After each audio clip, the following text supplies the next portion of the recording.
जानते हैं कि चुनाव होता है, हर पार्टी अपनी पुरानी नई चीज को अपने हर जो बैरक होता है पुलिस का, वो अपने जवान को चेक करता है किसको कहाँ ड्यूटी दिया जाए। उसी तरह हम लोग भी ये कर रहे हैं कि बहादुरगंज में कहाँ होगा, डेरागाछ में आपने देखा हुआ, कोचा दामन में हुआ, दूसरी जगह हुआ, उसी कड़ी में ये बहादुरगंज असेंबली का, ये बहादुरगंज ब्लॉक का हो रहा है और यहाँ पर पूरे जिम्मेदार हैं। अल्हम्दुलिल्लाह सबने हम लोग क्योंकि बूथ कमेटी तक बनाने का फैसला ले लिया है और उसी के कड़ी में ये मीटिंग थी पंचायत अध्यक्षों की और इंशाल्लाह जल्द से जल्द बूथ कमेटी बन जाएगा। सवाल ये है कि पंचायत अध्यक्ष तो बनाया जा रहा है, लेकिन जो जिला अध्यक्ष है वो किसी मीटिंग में नहीं दिखते, आखिर क्यों?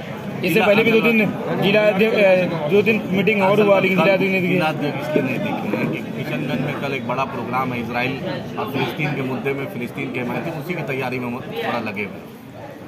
लोकसभा चुनाव को लेकर के क्या कुछ तैयारियां हैं? क्या सिर्फ यहीं लड़ना है या पूरे बिहार में लड़ना है? क्योंकि उस समय बोला गया था कि 24 ले गए और 24 लेके आएंगे। वो तो 24 असेंबली का बात है, इंशाल्लाह ले ही कराएंगे। अच्छा। लेकिन लोकसभा लड़ेंगे, इसका फैसला बैरिस्टर असदुद्दीन ओवैसी साहब दारुसलाम से होगा। लेकिन नेशनल एग्जीक्यूटिव में रेजोल्यूशन पास हुआ है कि हम सीमांचल के अलावा भी बिहार के दूसरे इलाके में चुनाव लड़ेंगे। मैं कल ही मिथिलांचल में था, चंपारण में, मिथिलांचल में, मगध में।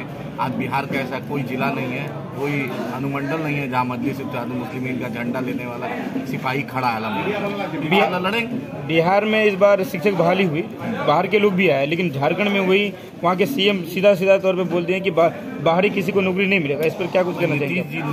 नीतीश जी ये सब मुद्दा पे, जबकि बिहार के लोग सबसे ज्यादा बेरोजगारी का जो रेट है उसमें ज्यादा रहते हैं और बिहार के लोग पूरे भारत में पलायन करते हैं। इनको पहले अपने घर के लोगों को देखना चाहिए था। अब नीतीश जी क्योंकि यूपी कनेक्शन, इसलिए उन्होंने यूपी पे थोड़ा फोकस किया है, क्योंकि नीतीश जी को यूपी से चुनाव लड़ने की कहीं ना कहीं दिल में तमन्ना है, तो चाहते हैं थोड़ा सा यूपी बिहार को बैलेंस करें।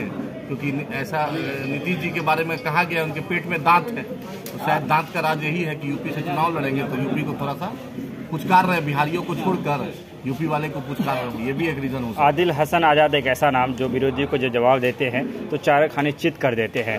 ऐसे में एक वीडियो ताज़ा वायरल हो रहा है जो हमारी जनता को गाली सब दिया, जैसा भों खाली जगह करके कुछ बोला जा रहा है, जिसे हम बोलने में शर्मा रहे हैं, क्या कहना? असल बात यही किशनगंज ने उनको सीईसी बनाया, यही किशनगंज ने उनको 4 बार एमएलए, यही किशनगंज ने उनको एमपी बनाया, यही किशनगंज ने सीडब्ल्यूसी मेंबर बनाया, कर्नाटका का प्रभारी बनाया, उनकी अम्मा को यही किशनगंज ने टिकट दिलवाया। सब कुछ किशनगंज गया और एक आलिम दीन को उन्होंने बड़ी साफ गोई से पूछा कि फिलिस्तीन मुद्दे पर आपका क्या स्टैंड है, क्योंकि आप दिखते नहीं हैं, तो अदृश्य है, अमावस्या का चांद है, तो दिखते हैं नहीं।